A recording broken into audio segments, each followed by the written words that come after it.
everyone. I hope that everyone is having a great fall so far. And today we're going to have another edition of our Inspiring Animals. And we are going to be talking about a very special animal today called the Harpy Eagle. So, harpy eagles are these very big birds of prey that are found in the rainforest in Central America and in South America. And harpy eagles are actually named after these creatures from actually Greek mythology called harpies that are these kind of fearsome half bird, half women creatures. And so you can tell that when these birds were named, they made a big impression. They look very, very fearsome and very ferocious, and that's how they got these names. And harpy eagles are animals that we at Inspire Adventures have worked with a few times through our partners at the Belize Zoo. And we will talk a little bit later on about how the Belize Zoo and the Peregrine Fund and these other organizations have really put a lot of time and effort into helping harpy eagles in Central America and helping harpy eagle restoration and conservation. But for right now, we're going to just talk a little bit about harpy eagle biology, what these birds are. And I am here today with my dad. And Dad, do you want to talk a little bit about first time you ever met a harpy eagle? I'd love to, Kayla. I think it's one of my favorite stories because, I've talked a lot about my visits to the Belize Zoo and, how every time you turn a corner, there's something surprising there. And, I've been to the Belize Zoo many, many times and met the conservation people there and their love of their animals. And, every one of the animals in the zoo, because of their relationship with these keepers, has its own little personality. And the two harpy eagles at the Belize Zoo, the Queen, which I'm sure we'll talk about, and Panama, which is his own little special type of harpy eagle, are really amazing. And when you turn the corner, you're walking over towards where the jaguarundes are and a couple other of the animals, and you turn the corner and you see these birds of prey, and they're massive, they're huge.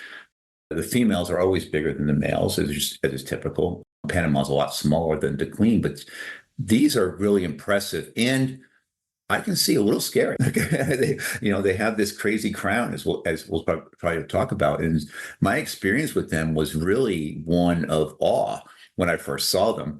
And over time, which we'll show a little bit, I've kind of become a little bit more familiar with them and a little bit more them more familiar with me. But they are really massive, impressive animals, bigger than, I believe they're bigger than bald eagles. They're, in their size, and they play such an important part in the rainforest ecology. And so they're impressive animals to learn about. And especially as coming into Halloween, they kind of have this spooky appearance to them, right? You really do. The zoo is coming up, this next week, and I'm sure the harpies will be there as they usually are.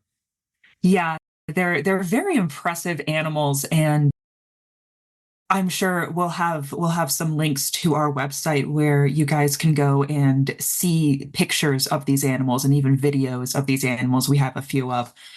And like you mentioned, it is pretty common in birds of prey for the female to be larger and heavier than the male. And you do see this with the harpies at the Belize Zoo, where the Queen, the female harpy eagle that's currently the ambassador at the Belize Zoo, is visibly larger than Panama, who is the male harpy eagle. And harpy eagles, like we've mentioned, they are birds of prey. They are predators, and they are carnivores. And they live most of the time up in the rainforest canopy is where you can mostly find them. And they catch a really wide variety of prey.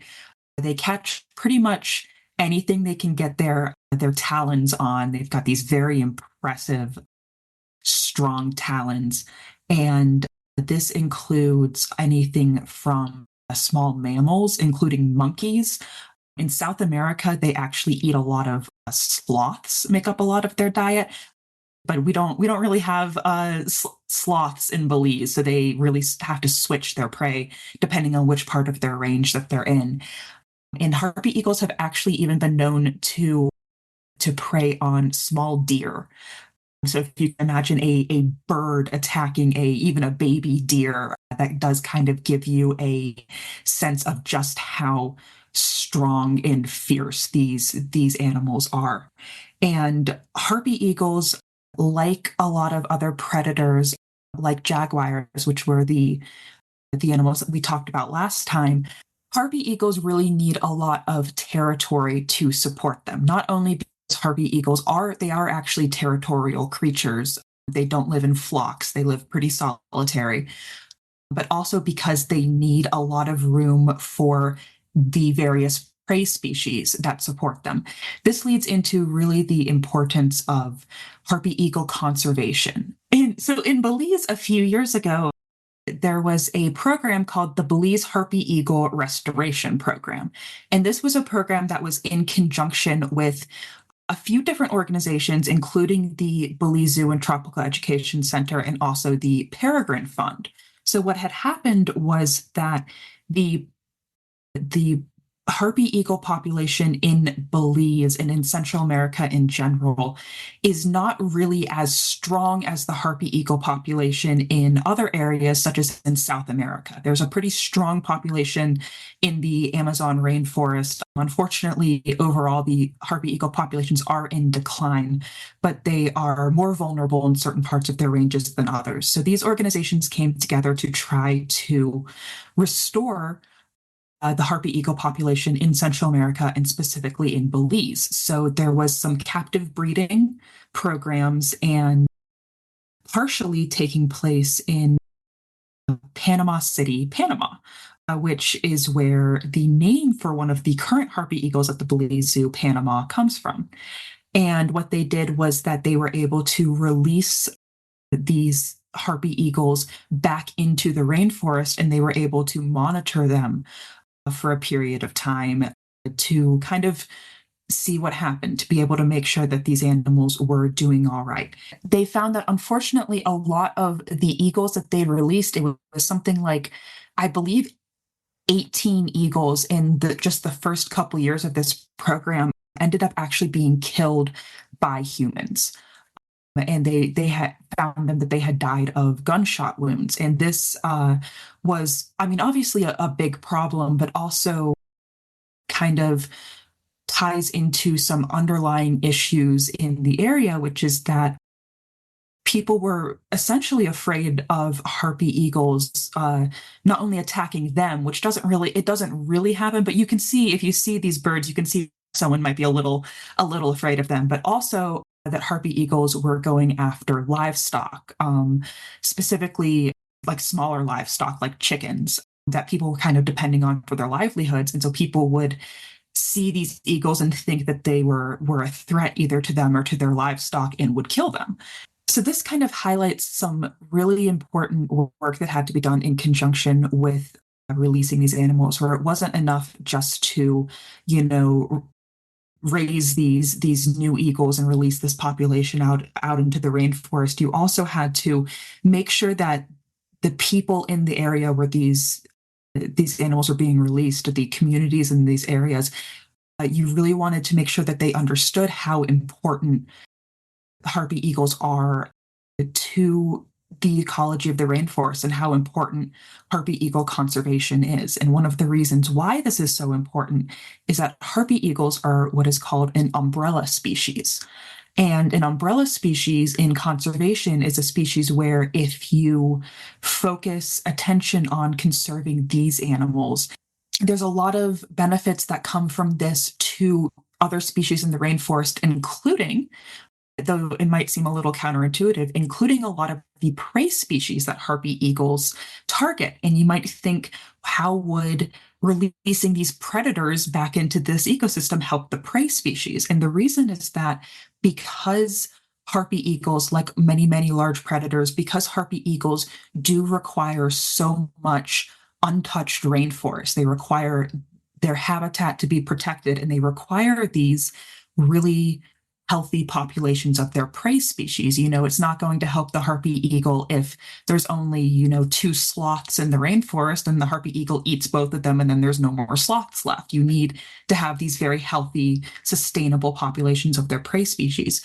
So by working to have a healthy environment for predators like harpy eagles, you're also working to have healthy environments for the sloths and the monkeys and the armadillos and, all of these other animals that are kind of seen as being maybe a little bit lower in the trophic levels than the harpy eagle itself. It's a little lower on the food web. And but there's also been some challenges reintroducing it from the harpies themselves, right? yes, yes. So this is where the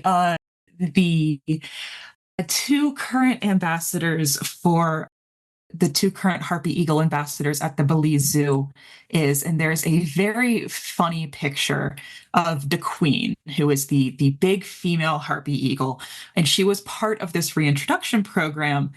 And what the Queen did was that at some point she realized that when she was being raised by these humans, that humans were a source of food.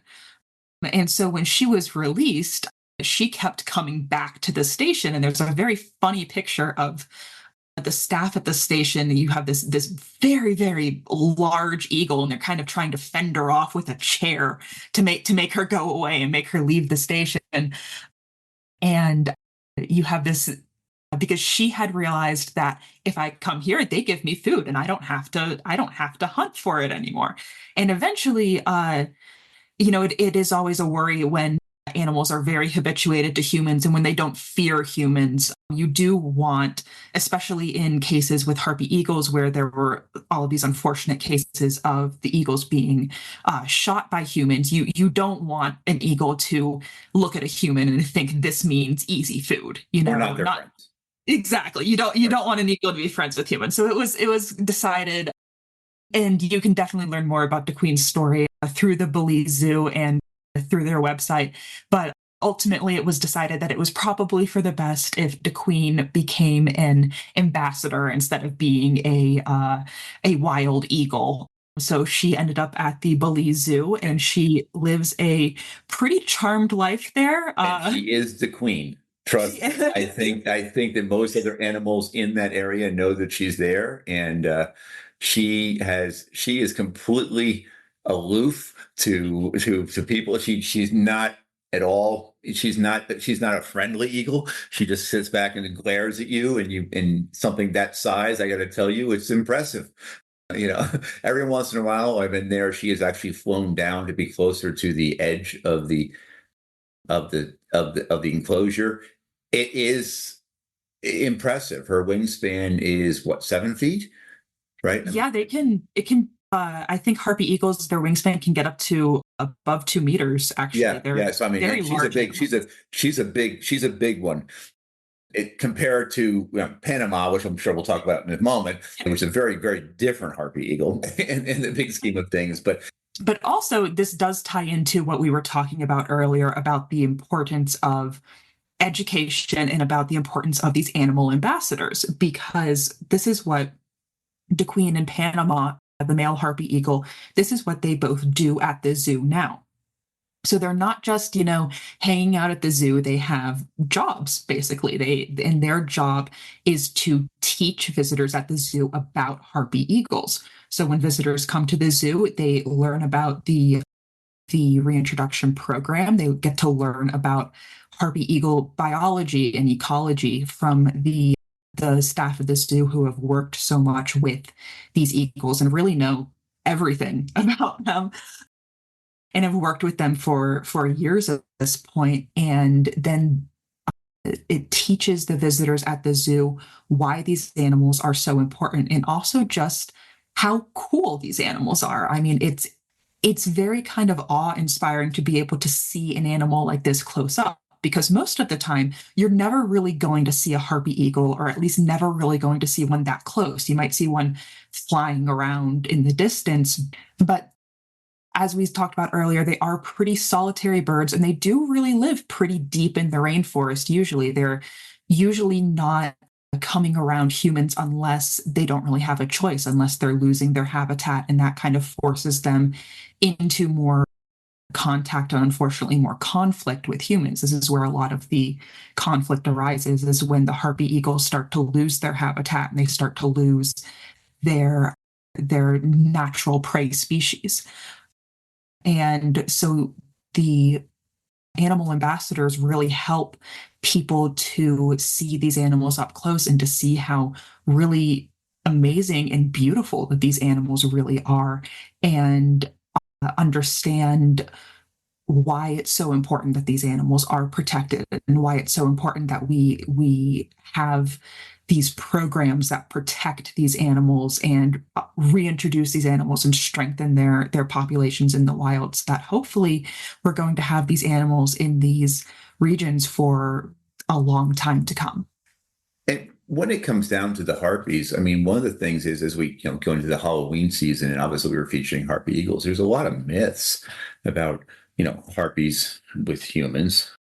They have kind of this interesting physiology, the way they have these crowns on their heads, and it makes them look, for lack of a better word, evil. I think they're beautiful animals, but I can understand why people are like that. But these, Kayla, these myths are really not true, right? I mean, harpies really don't prey or interact with humans, right?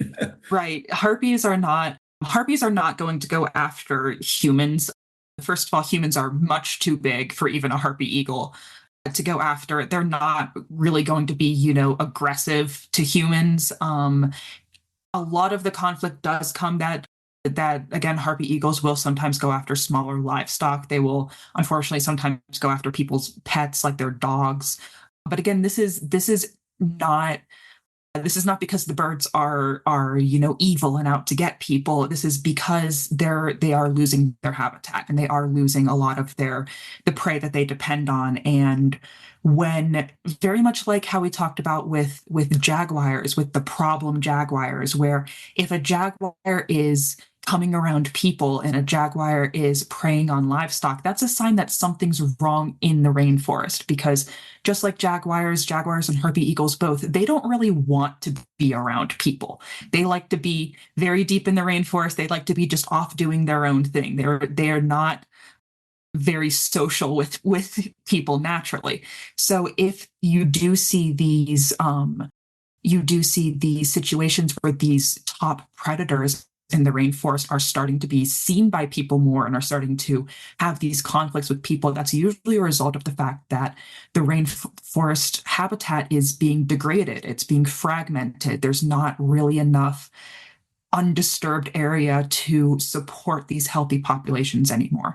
And this is why, again, it's so important to have these conservation spaces and to have these conversations highlighting the need for this to happen, and to highlight, if you have a harpy eagle who's coming and stealing your chickens, it's emblematic of a much bigger problem than just that one eagle. And this is a lot of good work that the Belize Zoo does, that the Peregrine Fund has done, and that all of these organizations that are really dedicated to the conservation and support of not just the big predators, but the entire rainforest, because you can't have a healthy harpy eagle population if you don't have that basis in the healthy rainforest and the healthy prey populations to support them as well. I think that Panama also shows another challenge to harpy, conservation. And, my interactions with Panama have been interesting because I've spent sometimes several weeks working at the Belize Zoo on projects. And, one of my favorite things is to go by and see Panama. The Queen will never acknowledge me. She's, she just, I don't think she even looks. But Panama has definitely imprinted on people, and that's the reason why he's there, right? Which presents another problem with these birds. And it's kind of funny because they always told me that Panama didn't like men, but he didn't like men that were going to capture him and have him like give blood and stuff. But Panama at some point associated me with food. So I could actually be walking down and say, Panama, and he would come. Panama doesn't know he's a harpy, which Right. Yeah. creates all sorts of new problems, right? About how do can you rear new, new harpies and release them? I mean, the queen shows you that sometimes they're like, no, I'm going to keep coming back and you can take your chair out, but eventually, you're going to build me a habitat. But Panama is a very different thing. So this imprinting with birds is pretty interesting, though, isn't it? I mean, it presents a real challenge for conservationists, right? Yeah. Yeah, for sure. And I will kind of have the caveat that I am not a bird biologist, so I don't really know the ins and outs of this specifically. But this is a problem that does come up a lot. I know in especially raptor conservation or really any kind of bird conservation, is that uh, birds like Panama, if they are around humans too much, especially when they first hatch, when they're very, very young, they will see, instead of seeing, their harpy eagle parents, if they see the humans instead, they will actually start to think essentially that they are humans. They will recognize humans as members of their own species instead of seeing harpy eagles as members of their own species. And so Panama is in birds like Panama, who the term is kind of imprinting on humans. They are very friendly to humans and they are very habituated to humans and will try to socialize with humans. And this is very bad for these birds because, again, we want them, when they're released into the wild, we want them to stay as far away from humans as possible. We want them to go live their harpy eagle lives and not try to hang around humans and get food from humans. So Panama is a And you've met Panama. yes, I have met Panama. Panama is a strangely friendly harpy eagle, I will say. Very. Uh, And the queen looks at him in complete disgust. Yes, they did not share a habitat, the queen and Panama. But yes, Panama is he's an odd bird, I will say. He's a very beautiful bird, but he is very strangely friendly.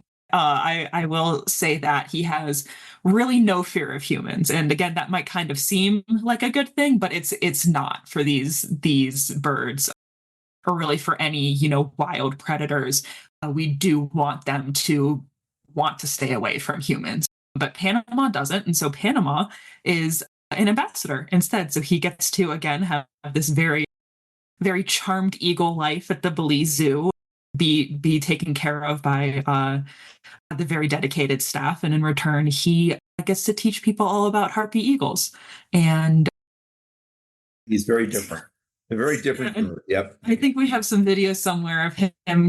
We have some videos we'll place up there and a couple articles. I will tell you that these are also highly intelligent birds. I mean, I'm not saying that I know that if I walk by and I see him for a couple of days, he does recognize my voice, that I'm coming by to see him, especially, of course, if I brought food for him. Oh, yes. If you bring food for the queen, she just won't even fly down from the station. She just looks at you like, I'm not dealing with it. Panama is very food motivated. He also is very social. He doesn't enjoy interacting with people. That does not mean that he is safe. I mean, you could not go into the enclosure with a harpy eagle.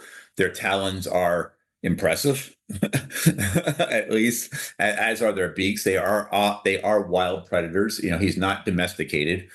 He's just right.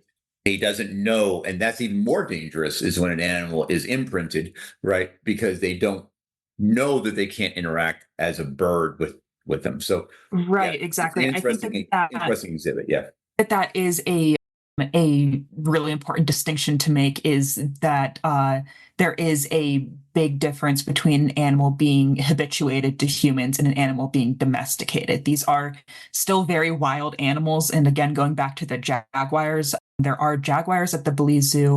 I'm thinking specifically of Cheeky, the jaguar who was orphaned as a cub and had to be pretty much hand raised by the Belize Zoo staff. So she can never be released to the wild. She's very habituated to humans, but she is not a domesticated house cat.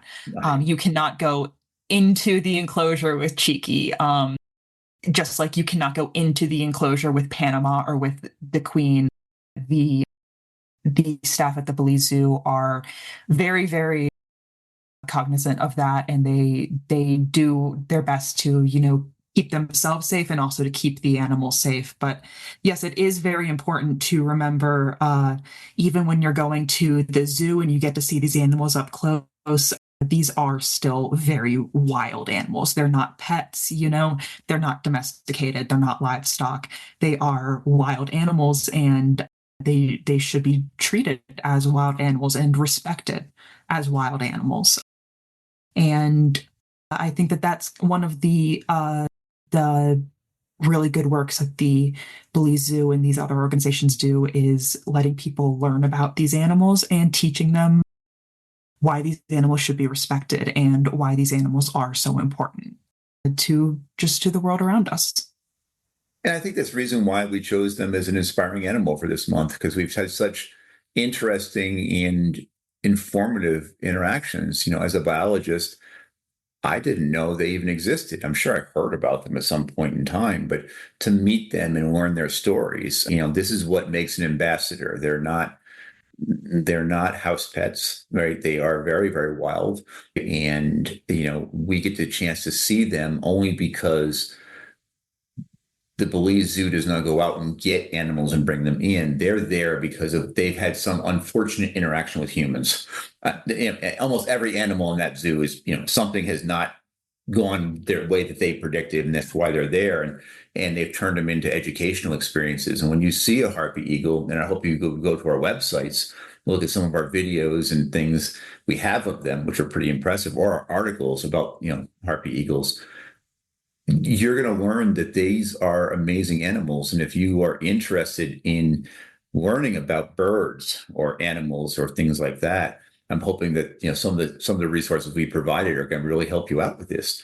So I hope so as well. They're really fascinating animals. I would really encourage everyone, please go to see the resources on our website, and especially if you're interested in learning more about Panama and the Queen, to the Belize Zoo website and to these Belize Zoo tours. And if you ever have the chance to go to the Belize Zoo in person, it's really a very amazing place, and you can meet these eagles, and it really is a very special experience, I think, to be able to see these animals up close. You Pictures really don't do them justice. The pictures are beautiful, but you don't realize, I think, how big these animals are until you see them in person. yep, exactly. And when they come and land near you and you see those talons and you realize, just the power that's inside of them, and the amazing animals they are inspiring and they are amazing. And so I think we'll go ahead there and encourage you, if you have any questions, just go ahead and ask us off our webpage. You have all our emails and contact information, and Kayla would love to answer questions. So Kayla, what are you thinking for our November inspiring animal? Oh, for November, maybe we could talk about the national animal of Belize. We could talk a little bit about the tapir. I think a tapir would be wonderful. I think that people would love to hear about tapirs, because as with most of us, tapirs have been a big surprise to us as biologists the first time we interacted with them. And I think that everybody would love that. And we have some wonderful stories for that. So we will go ahead and stop our inspiring animals for October. And I hope you have a great time with this. And there's lots of resources up on our website. And I want to thank Kayla for just an amazing job. And she will be here to help us over the next couple episodes. I think we have some fun, unexpected ones that will come from some of our other partners. Oh, I hope so. Yeah, it'll be a lot of fun. So. All right. Well, again, if anyone has any questions, please reach out. I would love to either answer your questions or direct you to some of the other staff and experts who we've worked with before, who have a lot of really good firsthand knowledge with all of these animals that we talk about.